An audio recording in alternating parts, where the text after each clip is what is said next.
ಕೆಲವು ದಿನಗಳಿಂದ ಆರ್ಎಸ್ಎಸ್ ನಿಯಂತ್ರಣದ್ದೇ ಚರ್ಚೆ ಆಗ್ತಾ ಇದೆ. ಆರ್ಎಸ್ಎಸ್ ನಿಯಂತ್ರಣಕ್ಕೆ ಸಿಎಂ ಜೊತೆ ಚರ್ಚೆ ಆಗ್ತಾ ಇದೆ. ಅಡಿಷನಲ್ ಅಜೆಂಡಾದಲ್ಲಿ ಆರ್ಎಸ್ಎಸ್ ನಿಯಂತ್ರಣದ ಬಗ್ಗೆ ಚರ್ಚೆ ಆಗ್ತಾ ಇದೆ. ಕ್ಯಾಬಿನೆಟ್ನ ಅಜೆಂಡಾದಲ್ಲಿ ಕೊನೆಯ ವಿಷಯವೇ ಆರ್ಎಸ್ಎಸ್ಗೆ ನಿರ್ಬಂಧ ಹೇರಬೇಕು ಅನ್ನುವಂತ ವಿಚಾರ.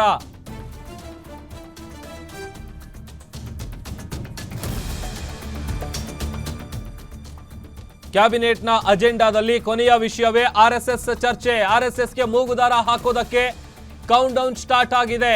ಕೆಲವೇ ಕ್ಷಣಗಳಲ್ಲಿ ಕ್ಯಾಬಿನೆಟ್ ಆರಂಭ ಆಗುತ್ತೆ. ಇವತ್ತಿನ ಕ್ಯಾಬಿನೆಟ್ನಲ್ಲಿ ಆರ್ಎಸ್ಎಸ್ನ ನಿಯಂತ್ರಣಕ್ಕೆ ಸಂಬಂಧಪಟ್ಟಂತೆ ಮುಖ್ಯಮಂತ್ರಿಗಳ ಜೊತೆ ಚರ್ಚೆ ಆಗುತ್ತೆ.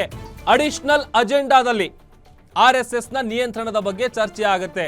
ಈಗ ಆಲ್ರೆಡಿ 2 ಪತ್ರದ ಮೂಲಕ ಮುಖ್ಯಮಂತ್ರಿಗಳಿಗೆ ಮನವಿಯನ್ನ ಮಾಡಿದ್ದಾರೆ ಸಚಿವ ಪ್ರಿಯಾಂಕ್ ಖರ್ಗೆ ಅವರು. ಹಾಗಾಗಿ ಸರ್ಕಾರ ಈ ವಿಚಾರವಾಗಿ ಏನು ನಿರ್ಧಾರ ತಗೊಳ್ಳುತ್ತೆ, ಕ್ಯಾಬಿನೆಟ್ನಲ್ಲಿ ಯಾವ ರೀತಿಯಾಗಿ ಚರ್ಚೆ ಆಗುತ್ತೆ ಅನ್ನುವಂಥದ್ದು ಸದ್ಯ ಇರುವಂತಹ ಕುತೂಹಲ.